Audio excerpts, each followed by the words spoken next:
Isang mapagpalang araw po sa ating lahat. Ako po si Brian P.C. Mendoza. Dito po ang aking daily devotion ngayong araw, February 3, 2025. Ngayong araw po ay ating tutuloy ang ating series which is a seminary vision. Specifically, ang topic po natin for today is about Body of Christ.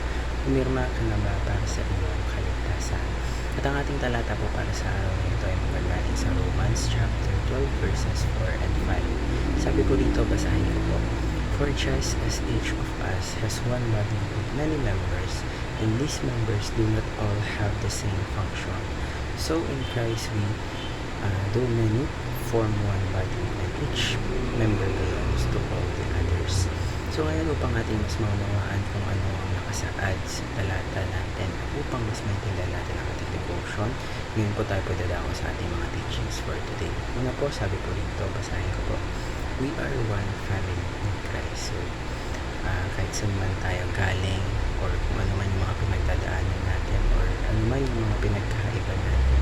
So, in Christ po, we are one. We are brothers and sisters. Kumbaga, we are bound together by His love, and that means we should love, we should support, and we should care for each other like a family.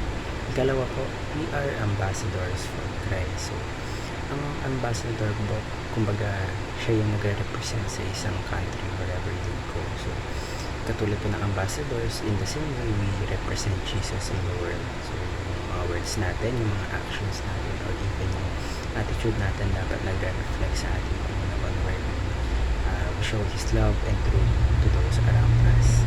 Ikatlo po, we continue the work of Christ. So, Jesus healed, forgave, and showed compassion.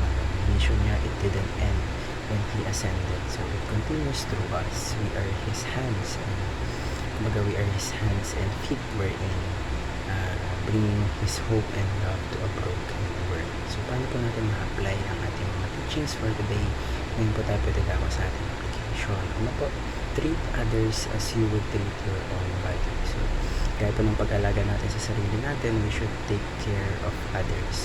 Sabi nga po, love your neighbors just like you love yourselves. Kindness, patience, and love, if we truly see each other as family, it changes how we treat people.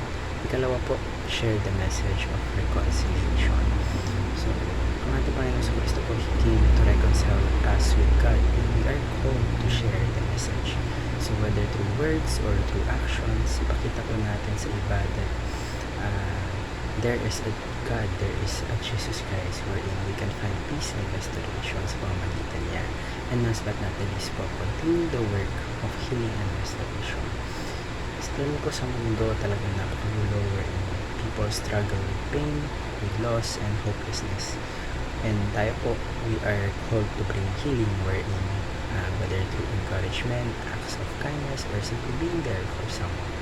So at the end of the day, being part of God's family, it isn't just about pag-attend sa church, but it is about living out His love every day. Naway marami po tayong natutunan sa araw nito.